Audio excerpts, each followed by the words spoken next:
Olá você, telespectadora, olá você, telespectador da TV Cultura. A partir de agora você acompanha a Opinião Eleitoral, edição desta segunda-feira, 30 de outubro, véspera do Dia das Bruxas. Tem gente que diz que é véspera do Dia das Sogras, mas é arriscado. Participam comentando as notícias com você o empresário Ribas Zaidan, comunicador, engenheiro do Sistema Costa Norte, e o Marcelo Marçaello, advogado. A gente recebe hoje o professor Gleivson Gaspar, que é um potencial candidato do MDB à Prefeitura de São Sebastião, que passou esse ano por problemas dramáticos no início do ano, não é, professor? Boa tarde. Boa tarde, obrigado pelo convite. Sim, São Sebastião, em fevereiro, passou talvez pela maior tragédia de sua história.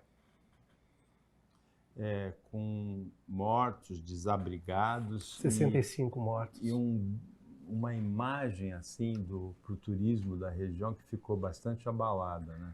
Bastante abalada, a gente vem se recuperando aos poucos, né? Com muito trabalho do comerciante, do local, dos ambulantes, eu digo, das pessoas que constroem São Sebastião, né? Que não necessariamente estão em gabinetes, mas estão nas ruas.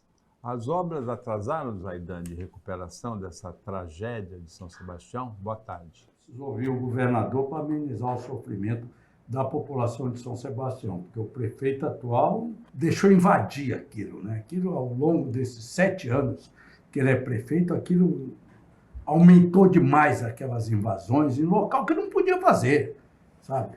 Porque não é possível que um prefeito que tenha responsabilidade, de qualquer um, tem a responsabilidade, deixa assentar moradias em locais como aqueles, viu, Paulo? Isso daí é de uma irresponsabilidade tão grande que parece aqueles guetos do Nordeste, vai entrando lá, que vai se tornando ali um curral eleitoral para mim. E deu no que deu, né? Quer dizer, os caras têm política que não liga para a vida ou para a morte, aliás, liga, eu acho, mais para a morte do que para a vida, né? Que o que aconteceu em São Sebastião é de uma irresponsabilidade administrativa. Se eu tivesse algum parente daquele, eu ia processar o prefeito civil e criminalmente.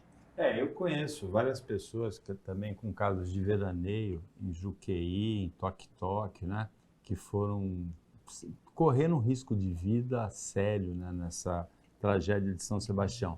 Você acredita a ação municipal, descuido com essas invasões também, Gleivson? Totalmente. Totalmente. A ocupação desordenada de São Sebastião, grande parte dela, ela é chancelada pelos políticos da cidade que ao longo dos anos permitem esse tipo de coisa em troca de votos. Na última campanha, quando caminhávamos pelos morros, havia muitas máquinas trabalhando lá em cima. De quem eram aquelas máquinas? Eram as máquinas da administração, eram máquinas da prefeitura. Alguém calçou, alguém iluminou. Então, quem potencializou essa ocupação desordenada foi o poder público. Você, como vereador, acompanhou isso? Acompanhei, denunciei, fiz tudo que eu podia, mas eu era minoria, franca minoria, né? No primeiro mandato. No segundo mandato eu tive a participação de mais 3 vereadores, mas ainda continuávamos em minoria. Éramos eu, o vereador Neto, o vereador Xoxó e o Hernanin, mas continuávamos minoria. E é muito complicado, né, Paulo? Porque era o poder absoluto de uma Câmara que ficava de joelhos para o Executivo e a gente fazia o que dava. Então, até a época da Covid, está aí rolando o Mar Revolto, né, uma ação muito séria, um desdobramento muito sério, que foi uma denúncia nossa, né, da farsa dos hospitais de campanha lá em São Sebastião. Marcelo, essa situação da Câmara de joelhos diante do Executivo não é assim, prerrogativa apenas de São Sebastião, né? Ela não é... Boa tarde aos membros da bancada aí. É muito bom ter alguém do Litoral Norte, porque nós todos aqui da região frequentamos o Litoral Norte, né? Mas só quem é o local, o nativo, né, e que está lá vivendo o dia a dia, pode explicar um pouco melhor. Primeiro, se me permite, quanto às casas, a esse novo prazo, né? O que eu fico, às vezes, um pouco preocupado, o governador falou o seguinte, olha, das 704 que eram prometidas para outubro, 80 já estão prontas. Mas 80 dá 12%. Então falta 88%. E aí parece que falta paisagismo, acesso e drenagem. E as chuvas é que tem atrapalhado muito, né? O Tarcísio foi muito claro, ó, com essa quantidade de chuvas aí, 300 milímetros, acho mililitros, desculpa, choveu ultimamente, então ele falou, é muito difícil, mas a programação é dezembro, né? É milímetros, né? E é dezembro. E é dezembro é propósito. Agora, eu acho que talvez em dezembro não se consiga ainda tudo. Agora, em qualquer sistema político, Paulo, quando o executivo domina o legislativo, isso é nefasto. Para o processo democrático, isso é nefasto. Porque um deveria fiscalizar o outro, né? O legislativo, uma das funções dele não é só legislar, é também fiscalizar. Os vereadores têm a obrigação de fiscalizar tudo que a prefeitura faz. E quando a gente vê eu não vou usar o termo, mas vou mencionar conluio, porque ele é muito pesado. Mas você praticamente faz um jogo de acordos aí em que você não ingessa a prefeitura como a prefeitura quer. Zaidan, você deve lembrar que aqui no Opinião, quando foi estabelecido esse prazo de 6 meses, nós definimos como, se existisse essa palavra, incumprível. Você lembra disso? Mas, cara, eu conheço bem o Tarcísio, rapaz. Eu acredito, Paulo, que se não tivesse tido essas intempéries aí, porque choveu muito, hein, cara? Choveu muito. Esse outubro só choveu, né? Só choveu. Em novembro vem mais. Se não tivesse tido essas intempéries, ele entregaria essas casas. O Tarcísio, ele é engenheiro. Locador de obra. Ele fez a AMAN e depois fez o IME, né? O Instituto Militar de Engenharia, lá na URCA, no Rio de Janeiro, né? Quer dizer, ele entende, ele sabe, ele foi do DENIT, o cara é um cara tocador de obra, ele não tem corpo mole com ele, não. Tanto é que quando houve essa tragédia, em fevereiro desse ano, ele ficou uma semana num hotel em São Sebastião. Ele comandou, porque São Sebastião não tinha e não tem prefeito, então ele falou, deixa eu tomar conta disso, senão vai virar uma tragédia, sabe? E vou mais além, Zaidan. Esse episódio de fevereiro mostrou o lado do bom político do governador, porque o governador era de uma ideologia bem de direita, né? Aí acompanhando o governo Bolsonaro, e o governo federal, o governo Lula. E eles foram, e ele andou do lado do governo federal. Ele falou, não tem política essa hora é o lado humano que pesa. Então ele mostrou habilidade política, foi uma grande chance que ele teve, e ele agiu de maneira que se espera de um político. Você vê assim, olha, não interessa o lado, interessa ter gente morrendo, tem uma desgraça acontecendo. Agora, Gleison. Ele foi diretor do DENIT no governo Dilma. É verdade. Gleison, um desses conjuntos era numa baixada, né? Houve muita crítica pela escolha do local, porque é um local também sujeito a futuras inundações, né? E eu temo por isso. Ainda que eu reconheça que sem a intervenção do governador Tarcísio, a tragédia teria sido muito maior em São Sebastião. Não fosse ele ter matado no peito aquele instante de dor, de tragédia mesmo, anunciada, porque você atribuir tudo à natureza ali, não. O fato é que São Sebastião não constrói uma casa popular há muitos anos, não tem um projeto habitacional para a cidade. Então não fosse o governador vir e falar assim, não, de repente, como um milagre, foram encontradas as áreas para construir, encontraram agora em Camburi também, mas encontraram na Baleia, encontraram em Marizias, coisas que até então a prefeitura dizia que não tinha área, por isso que não tinha feito casa alguma. Então, até a mentira caiu por terra, né? Não fosse o governador, chuva Paulo, levou a mentira levou junto. Não fosse o governador Tarcísio, a tragédia de São Sebastião teria sido muito maior. Agora, tem família abandonada, não tem? O que acontece é que, agora é um outro instante, que é o de assumir essa dívida por 30 anos, né? Qual é o grande desespero das pessoas, e dá para a gente se colocar no lugar delas? Como a Prefeitura de São Sebastião não fez a regularização fundiária, essas casas todas ficaram assim, sem nenhum direito de receber nada, segundo a administração. Então são pessoas que a gente está falando aí, Paulo, de 50, 60, 70 anos, que tinham casas de 100, 150 mil reais, que não vão ganhar absolutamente nada, né? Não vão receber nenhuma indenização por isso, nem pela parte construída, e vão ter que assumir agora uma dívida de 30 anos aí do CDHU. Então muitas pessoas estão desesperadas por isso. E faz todo sentido, né? Porque a prefeitura não fez o que tinha de fazer, que é regularizar mesmo, né? E um outro problema que eu vejo também é que quando você pega e lança o CDHU, as casinhas, mas você não percebe que o regramento que você está colocando está atendendo as pessoas que estão em área de risco, o que vai acontecer, e é um problema seríssimo, um risco que a gente está correndo, né? As pessoas não vão conseguir adquirir seus apartamentos, vão continuar morando em área de risco e a gente vai ter uma especulação imobiliária gigantesca num bairro nobre como Maresias. Opinião Litoral para o intervalo, mas é bem rapidinho, pode ficar com a gente.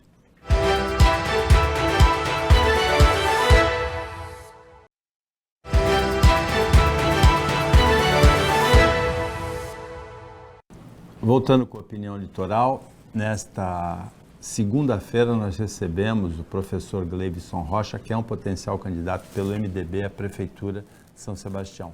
A gente falou sobre o problema habitacional de São Sebastião, Marcelo, e esse problema é brasileiro, né?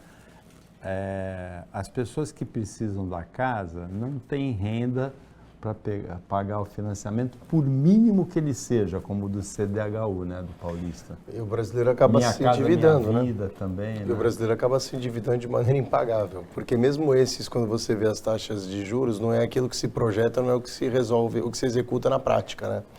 Então, você vê agora que a gente teve um julgado até recente, bem recente aí do Supremo Tribunal Federal da semana passada, dizendo que agora para executar as hipotecas, os contratos de Caixa Econômica Federal não precisam mais judicializar. Extrajudicialmente você vai lá e toma. Faz o processo extrajudicial, claro, mas é para facilitar isso e aí com a desculpa e justificativa de que mas isso vai trazer mais segurança e vai diminuir o valor dos juros. É que nem a história da bagagem no avião. Agora é uma mala só, mas isso vai baratear a passagem. Alguém viu baratear alguma passagem? Ficou uma mala só e não barateou. barateou. Agora, o Gleivson falava, Zaidan, de uma reunião que você fez nesse mês de outubro no Saí, não é? Há umas 3 semanas na Vila Saí, com os moradores lá da Vila Saí. E aí isso aí ficou muito claro, né? Ficou que esse regramento que se apresenta não está atendendo exatamente aos moradores que precisam. Zaidan. Paulo, é uma coisa cultural, né? A gente vê que é cultural. O CDHU faz esses... CDHU, Minha Casa Minha Vida, faz esses conjuntinhos habitacional aí de 100 merréis, 150 merréis. Não dá entrada, financia, paga R$200 por mês, R$100 por mês. Merréis é da nossa época, né, Zaidan? Merréis, né? E veja bem, o cara que mora num barraco, ele não paga o aluguel, não paga água, não paga luz, não paga condomínio, não paga nada, cara. Ele vai para um prédio desse, ele vai pagar água, luz e vai pagar um condomínio lá de R$80, R$100. Só aí já lascou a vida do cara, da família. Mas ele, sabe o que ele faz? Eu vejo isso. Ele pega esse apartamentinho, aluga e volta pro barraco. A solução para isso passa pela educação e o Gleivson é professor. Gleivson, conta pra gente como é que você resolveria isso. Meu Deus do céu. Passa pela educação ou não passa? Mas quando você fala da educação, eu me sinto mais confortável ainda. Tudo começa no banco de escola, né, Paulo? Tudo começa. A transformação que a gente quer, a nova geração, a nova sociedade, o novo Brasil que a gente deseja, passa pelo banco da escola. Então, a educação de São Sebastião especificamente está batendo cabeça, porque os pensantes da educação há muito não entram numa sala de aula, não sabem que a gente tem uma nova realidade pós-pandemia, que nós temos um abismo entre o que se vive hoje e aquelas crianças que ficaram no ensino remoto. Você falou de Juqueí, as crianças de Juqueí continuam no ensino remoto até hoje, né? Isso é importante, porque eu acho que a grande imprensa tem de saber que as crianças de Juqueí e de São Sebastião, elas estão no sistema híbrido, tá? Porque não temos a escola e sobrecarregaram uma outra escola de Barra do Uno, Sebastiana Bittencourt, ou seja, conseguiram fazer um strike na educação de São Sebastião. Um strike muito negativo, diga-se de passagem, né? Porque é uma dívida e é uma deficiência que essas crianças vão levar, infelizmente, por muitos anos, até que venha alguém minimamente responsável e que entenda que sem mexer na educação, sem investir na educação de verdade, nada vai mudar.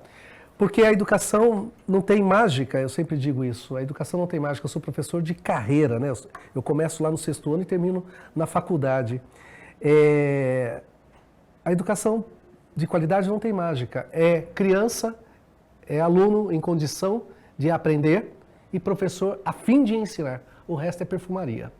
O resto A gente é perfumaria. tem outro professor aqui. Professor universitário também, há muitos que anos. todo ano é paraninfo. Eu tive um recorde de nomeações seguidas, mas eu gosto muito, né? E eu sou também um entusiasta, sou filho de professora, né, Paulo? Minha mãe foi aposentada do município, aqui na SEDUC, se aposentou na SEDUC de Santos, e não tem como crer em outra solução, né? É saúde e educação, por isso que são os maiores orçamentos do poder público. O problema é quando a gente vê que isso não é levado a cabo. A gente cansou de ver coisas aqui na Baixada Santista, prefeituras que não contratam nem empresa de limpeza, deixa vencer contrato, prefeituras que têm problemas com merenda.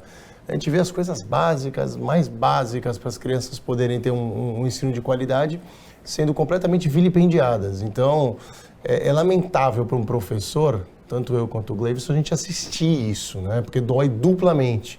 Porque a gente, quando está em sala de aula, eu já dei aula para criança também,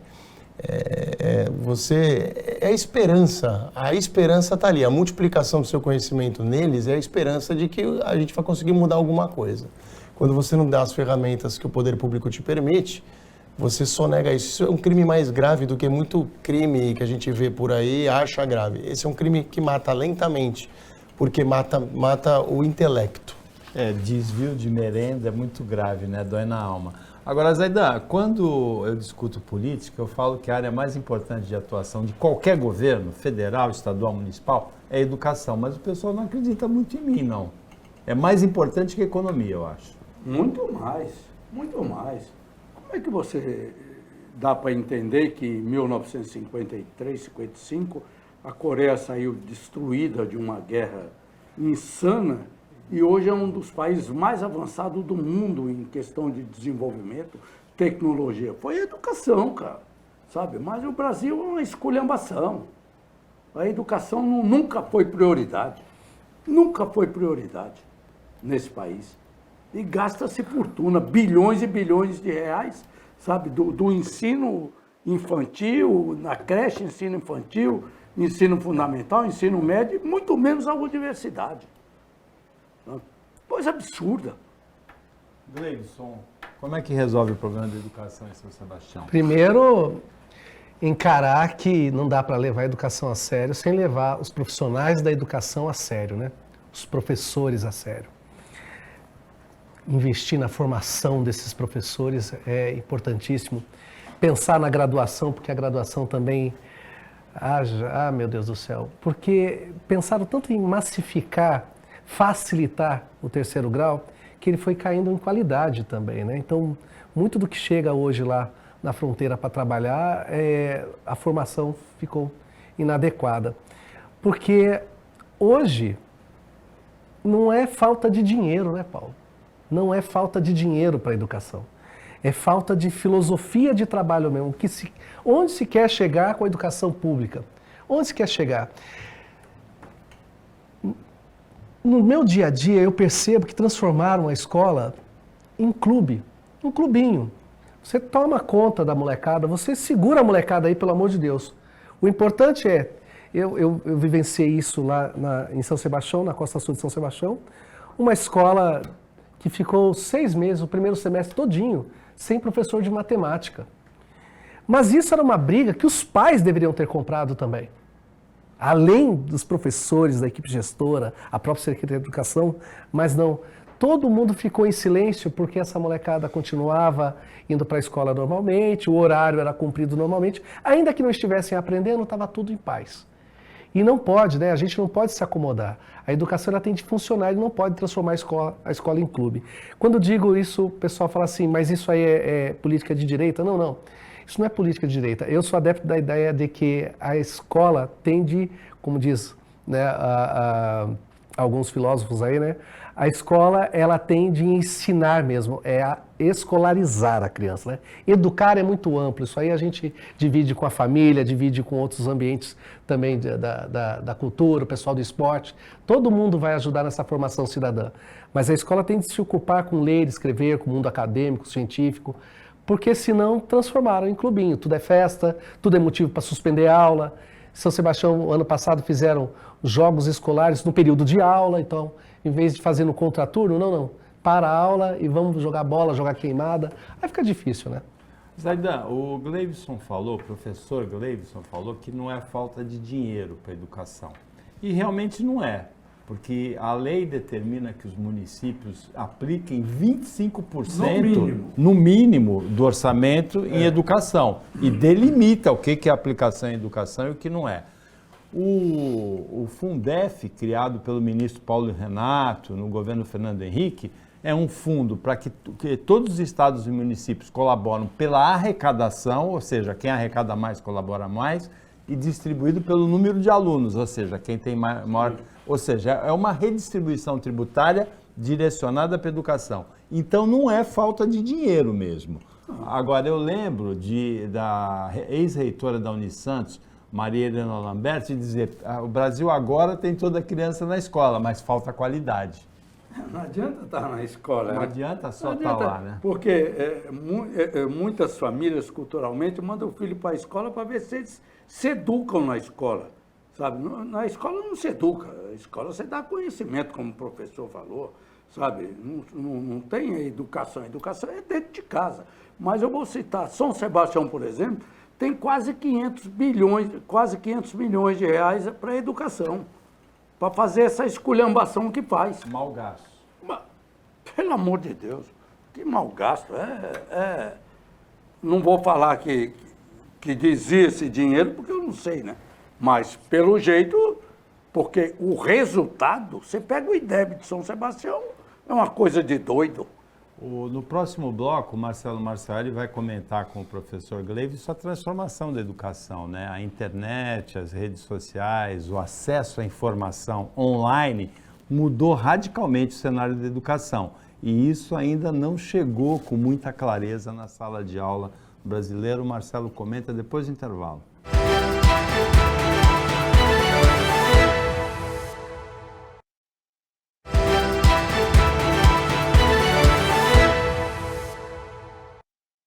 Voltando com a Opinião Litoral, nesta segunda-feira, agora é o último bloco, a gente recebe o professor Gleivson Gaspar, que é potencial candidato à Prefeitura de São Sebastião, é ex-vereador, é do MDB, o Ribas Zaidan, comunicador, o Marcelo, engenheiro também aqui do Sistema Costa Norte, empresário, e o Marcelo Marçaioli, advogado, professor universitário, estão comentando a situação de São Sebastião com o Gleivson.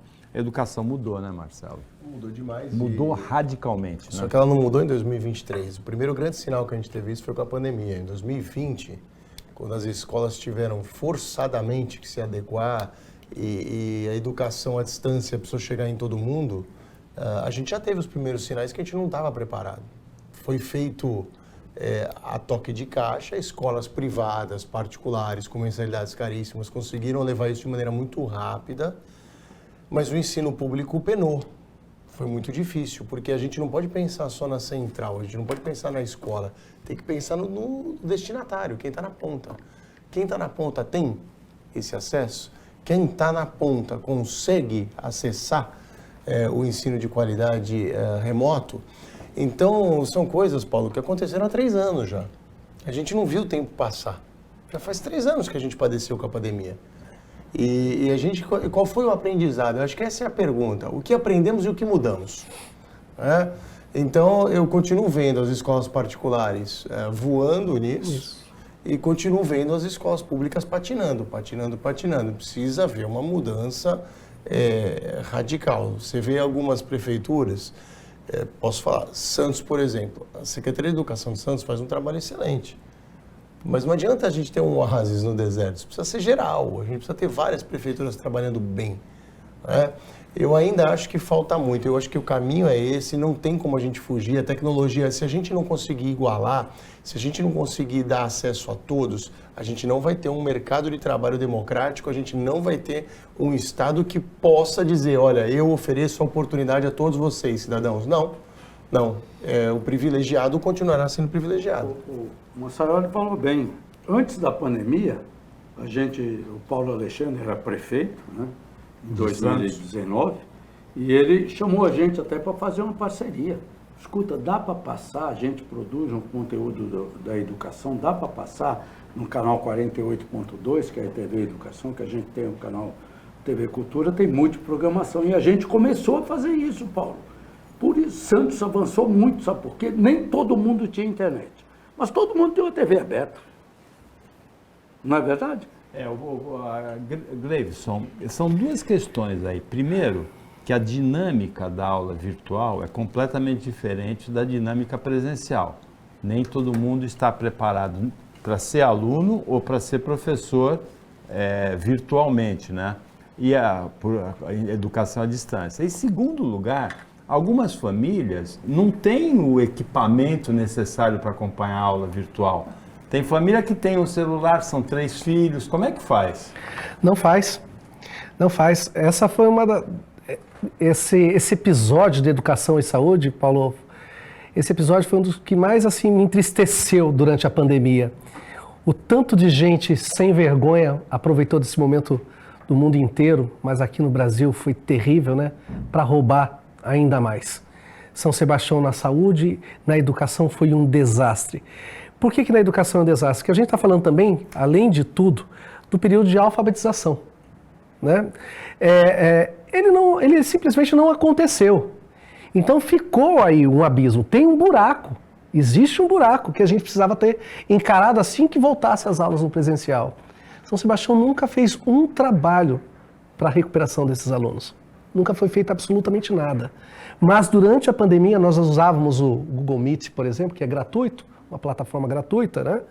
De 60 alunos, eu tinha 3, 4, 5 participando ali da aula. A proporção é essa. Muito baixinho. E por que muito baixinho? Porque às vezes era o celular do pai que a criança usava, não tinha internet. Mas mesmo período a prefeitura contratou uma plataforma de 2.600.000, que ninguém usou, nem pai, nem aluno, nem professores. Ô Zaidan, eu vou perguntar para o Gleivson o panorama eleitoral para o ano que vem de São Sebastião, mas ele é parte diretamente interessada, então eu vou ouvir você primeiro. E vou fazer um alerta para o Gleivson. Em Cubatão a gente teve um episódio agora gravíssimo, que ainda não repercutiu muito. Foi divulgada uma pesquisa do Instituto Paraná Pesquisas. O Júnior Passarelli, que é filho do ex-prefeito José Oswaldo Passarelli, envolvido na política de Cubatão, mandou um e-mail para o Instituto Paraná. O Instituto Paraná, o Murilo Hidalgo, falou: nós não fizemos pesquisa nenhuma aí, virou caso de polícia. Eu vi aquela, eu juro que eu não entendi aquilo. Precisa ficar esperto em São Sebastião, viu, Gleivson, com pesquisas. Eu olhei aquilo e falei, até eu não liguei. Eu tenho o telefone do Murilo Hidalgo, não liguei para ele, mas eu achei estranho. Mas ele respondeu dizendo que não fez pesquisa nenhuma e registrou um boletim de ocorrência. Virou caso de polícia. São Sebastião não me assusta se também eles começarem a fazer isso, o atual prefeito começar a fazer isso, né? Porque é típico dele, né? É típico dele. Eu não estou aqui falando mal dele. Como é o cenário eleitoral? Conta para o Gleivson como que é o cenário eleitoral. Dele. Olha, Paulo, o São Sebastião começou agora a receber uns royalties que dividia com Ilhabela, entendeu? Que é coisa assim bilionária. Da Petrobras, né? Do pré-sal, né? Que não recebia. Recebia da descarga de petróleo ali, o terminal que ficava ali. Tebar, né? O Tebar, terminal Almirante Barroso. Mas agora começou a receber do pré-sal. Recebia um pedaço, agora recebeu bastante, né? Eu não sei o que vai acontecer, né? Porque de uma pancada só, depositaram na conta de São Sebastião 1 bilhão. 1 bilhão e 19 milhões, é uma coisa assim. 1 bilhão. Uma pancada só que estava retido lá. São Sebastião vai passar do orçamento atual de 1 bilhão e meio, vai ultrapassar 2 bilhões, São Sebastião, por ano. E quem é que vai disputar a gerência desse orçamento no ano de 2025? Lá nessa gerência, quem é que vai administrar, né? 2025, porque a disputa é em 2024. Lá está o professor Gleivson, tá, que hoje aparece nas pesquisas, nenhuma delas registrada no TRE, nem no TSE, tá? Mas aparece bem posicionado acima dos 30%, e o segundo colocado, atinge 2 dígitos com muito esforço. Chega a 11%, 12%. O perigo, então, é do sapato de salto alto, Gleivson?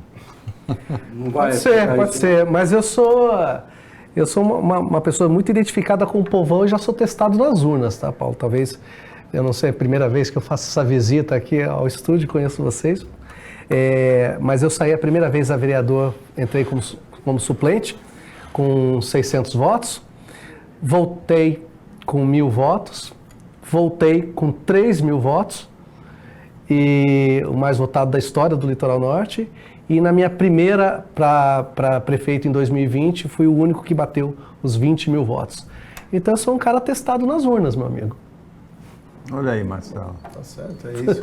Mas agora, a pergunta que o Paulo fez é aquela lá, eu já ouvi isso de muitos políticos aqui, amigos meus, eleição a gente não ganha de véspera, então assim, não pode esmorecer. Não interessa se você está na frente nas pesquisas ou não, não pode esmorecer. E outra, tem que levar mensagem o tempo inteiro ao eleitorado, né? Até chegar em outubro do ano que vem, tem que levar mensagem, mostrar a cara, mostrar que veio, mostrar o que quer. Mesmo que esteja com 99%, não pode parar.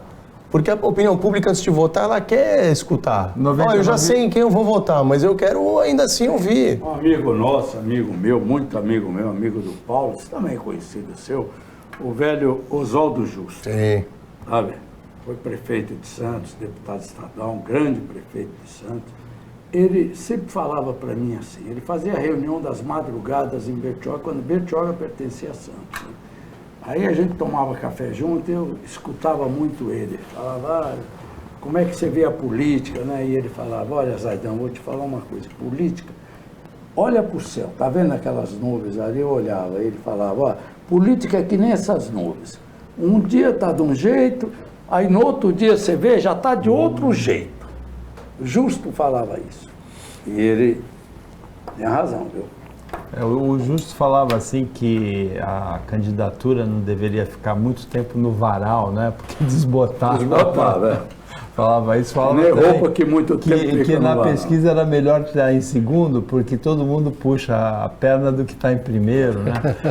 Bom, de qualquer maneira, Gleivson, foi um prazer receber você aqui. Foi tudo meu. Boa sorte na continuidade da carreira como professor e na política também. Muito obrigado. Porque, na verdade, o que a gente... eu falo para as pessoas assim, existe um projeto que a gente está colocando à disposição, né, de São Sebastião. O pior que pode acontecer é eu continuar de onde eu nunca saí, que é a sala de aula. Agradecemos também a presença e a participação do Ribas Zaidan, do Marcelo Marçaioli, o trabalho da equipe técnica e de jornalismo do Sistema Costa Norte, e a você que acompanhou a primeira edição dessa semana do Opinião Litoral. Uma ótima semana para você que você merece.